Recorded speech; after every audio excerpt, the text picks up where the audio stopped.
Selamat pagi Bapak Ibu, Saudara-saudari yang dikasihi Tuhan. Kita jumpa lagi di dalam Hikmat Pagi GKI Karangsaru Semarang. Kita bersyukur pada pagi hari ini kita boleh dapat kembali diberi kesempatan oleh Tuhan untuk menjalani kehidupan di dunia ini.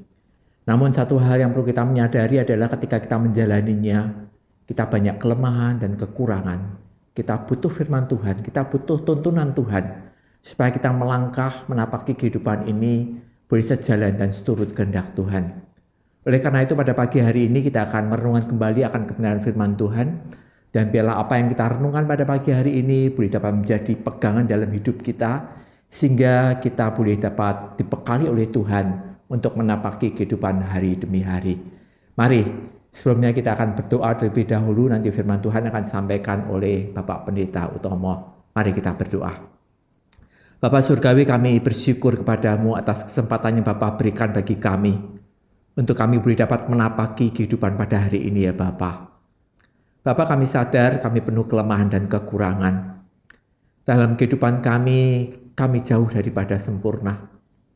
Oleh karena itu ya Bapak, kami butuh firman-Mu untuk menuntun kami, sehingga setiap langkah hidup kami boleh dapat berjalan dengan kehendak-Mu. Tolong kami ya Bapa dalam merenungkan akan kebenaran firman-Mu pada pagi hari ini. Tuhan tolong kami, dan biarlah Roh Kudus memimpin kami, menuntun kami, memampukan kami untuk melakukan apa yang Kau kehendaki.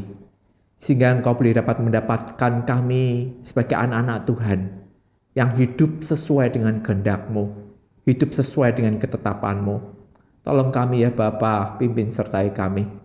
Kami menyerahkan juga doa hamba-Mu, Bapak Pendeta Utomo yang akan menyampaikan, menguraikannya. Tuhan urapi beliau, supaya apa yang disampaikannya, apa yang diberitakannya, itu boleh dapat sesuai dengan kehendak-Mu. Dan itu boleh dapat kami mengerti. Dengan tuntunan Roh Kudus-Mu, kami boleh dapat melakukan apa yang Kau kehendaki. Terima kasih ya Bapak, kami menyerahkan perenungan pada pagi hari ini kepadamu. Di dalam nama Tuhan Yesus kami berdoa dan bersyukur. Amin. Firman Tuhan pada pagi hari ini diambil dari 1 Timotius 4 ayat yang pertama. Temanya adalah waspada roh penyesat dan ajaran setan. 1 Timotius 4 ayat yang pertama. Tetapi roh dengan tegas mengatakan bahwa di waktu-waktu kemudian ada orang-orang yang akan murtad, lalu mengikuti roh penyesat dan ajaran setan-setan.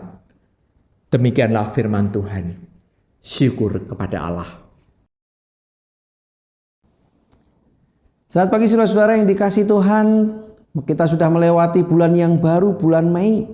Kita bersyukur Tuhan terus beserta dan selalu menyertai kita. Saudara yang dikasihi Tuhan, surat 1 Timotius ditulis oleh Rasul Paulus kepada Timotius, seorang pemimpin muda di gereja Efesus. Kota Efesus adalah sebuah kota yang dikenal dengan keragaman agama dan filsafat yang dapat mempengaruhi ajaran gereja. Pada masa itu, gereja mula-mula menghadapi banyak tantangan dari ajaran-ajaran sesat, termasuk gnostisisme dan ajaran-ajaran sinkretis yang mencampurkan berbagai kepercayaan. Surat ini berisi nasihat dan instruksi tentang bagaimana mengelola gereja dan menjaga kemurnian doktrin. Paulus menyatakan bahwa Roh Kudus telah mengungkapkan dengan jelas bahwa akan ada masa di mana beberapa orang akan meninggalkan iman Kristen. Ini menunjukkan bahwa peringatan ini bukanlah spekulasi manusia, tetapi wahyu ilahi. Istilah murtad dalam bacaan hari ini merujuk pada tindakan meninggalkan iman atau keyakinan yang sebelumnya dipegang. Ini adalah peringatan serius tentang bahaya meninggalkan ajaran yang benar. Paulus juga memperingatkan bahwa orang-orang yang murtad akan mengikuti roh-roh penyesat dan ajaran setan-setan.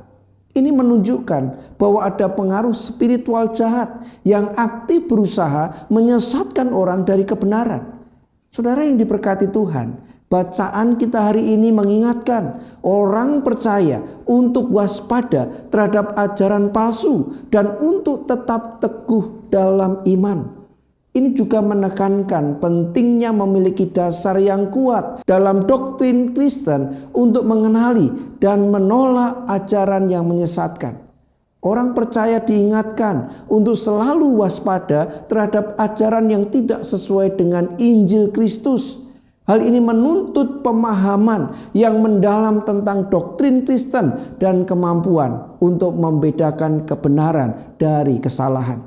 Dalam menghadapi ajaran sesat, komunitas gereja berperan penting dalam saling menguatkan dan menjaga kemurnian ajaran. Diskusi dan pembelajaran bersama dapat membantu mengidentifikasi dan menolak ajaran yang menyesatkan.